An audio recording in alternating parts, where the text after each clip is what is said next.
we're generally familiar with the notion that there's two categories of club in the bag. You've got woods and irons. And irons is actually a comparatively new term. They didn't even make irons until the middle of the 19th century. So they're 150 years old, something like that. Now, they are no longer made of iron. Of course, they're made of all sorts of cast steel and other things like titanium, and wonderful. The designs nowadays they have a lot of perimeter weighting to enlarge what they call the sweet spot, which is the percussive center. And you'll notice that they are not the same length, because otherwise why would you carry as many as 8 or 9 of them? So how they vary is this: the club gets shorter, heavier, and more what they call lofted. Now the term loft means the angle of the face and what it does to the ball, which is it gives it more or less loft.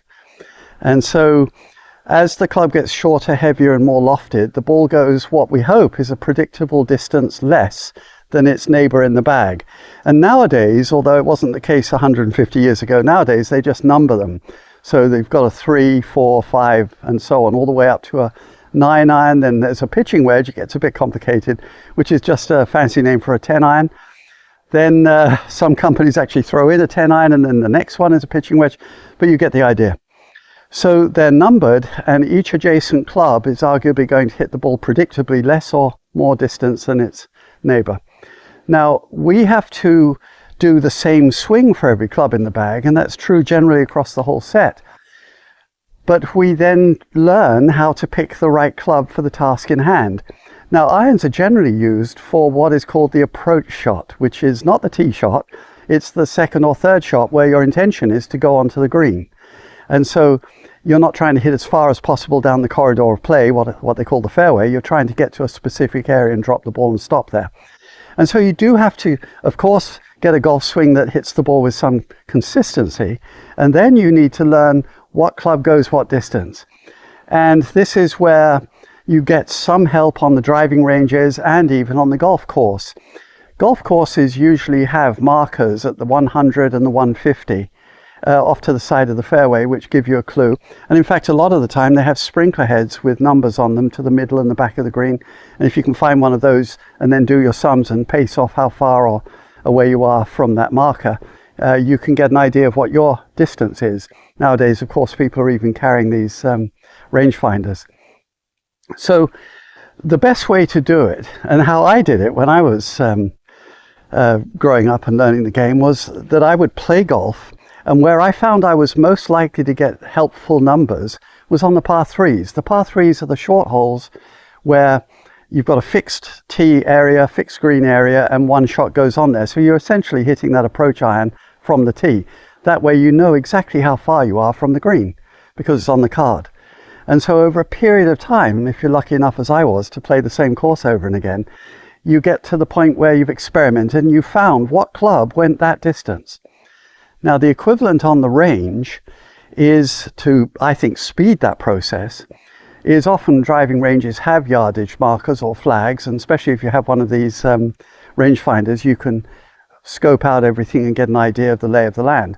And what you want to know is 2 clubs, because if you get the yardage that 2 distinctly different clubs give you in with your swing, you can sort of do the math for the other clubs. So since those 2 numbers I mentioned are the most common, try if you can for a gentleman golfer to learn what club goes 150 yards for you and which one goes 100 yards.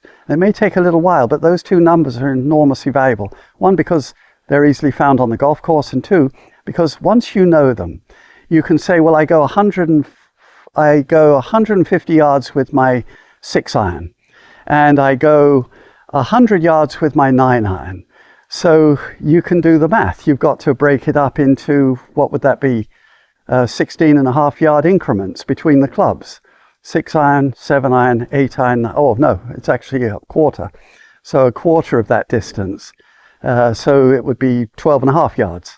And that's quite typical of how you do the math. And until you get evidence on the golf course that you need to change that, that's the number you count from. So when you're playing, you get to your ball and you make your determination about how far you are from where you want to go, which is generally the green. And then here's a little bit about the strategy. We're tempted to just look at the flag and aim at the flag, but the thing is, the flag might be behind a bunker on a slope, and it may be inaccessible except to a perfect golf shot, and that's not a realistic expectation for somebody new to the game. So I would recommend that you always aim to the middle of the green, regardless of where the pin is. And I would go further. I would say aim at the front half of the green and pick the club that you think would get you to the front half of the green. And there's a strategic reason for that, which is that generally there's more trouble behind the green than there is in front. So you're better off being a little short than you are being a little long. It slopes off usually more. There's often lakes and trees behind the green. It's just a mess. And very usually, just so that they're visible, greens are tilted toward you. So if you go off the back edge and you do find your ball, you're chipping onto a downslope, which just is a very difficult chip shot. So front half of the middle of the green is where you're picking, what you're picking for as your target with these shots. And that's the irons. Clubs. The next thing that varies with the use of these diverse clubs is what they call the ball position. And obviously the club is getting longer, so it's farther from your feet as the number actually goes down. It's a little quirky, but the lower the number, the longer the club. And the way the ball position goes, and of course it's changed almost as a fashion over the last 100 odd years. It used to be that the short irons were back over by the right foot and the balls barely made it to the left foot, and then it got to more like the middle to the left foot. And then there was Jack Nicklaus, of course, a great champion who advocated everything being more by the left foot. And I think even before him, Bobby Jones said something similar. So here's roughly what we're looking for. The shortest clubs in the bag, let's argue, are one ball width left of center. So the club head's actually opposite your nose and the ball is slightly left of that. Then the next club, and I've got every other club here, so I've got the odd numbers. I've got now this is the 9, the 7 farther from my feet, another ball width over here, and so on. And here's the 5, that would be there, and the 3, that would be there. And then with the woods, even longer still, and they're farther to the left, and of course the driver's teed up. Now, the reason that I pulled out just 4 is because, one, it worked with the explanation I wanted to give you without getting pedantic. But the other thing is this. Talking about the distances that you're hitting your balls, and when you've done that experimentation and you know what it is, if that distance between adjacent clubs in the bag is less than, shall we say, 10 yards, if it's more like 7 yards, don't carry the entire set.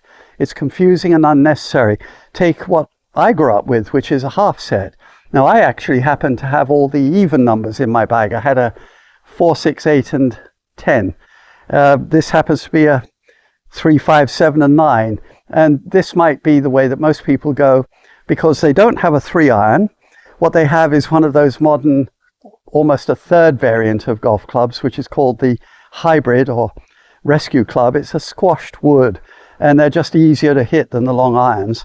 And of course we might want a shorter, more angled club than the 9 iron, like a sand wedge, one to get out of the sand but also as a versatile instrument for chipping around the greens. So don't carry a full set of clubs, carry a half set like I did, and you can easily add clubs in as you start to see that you're gaining power and need more clubs.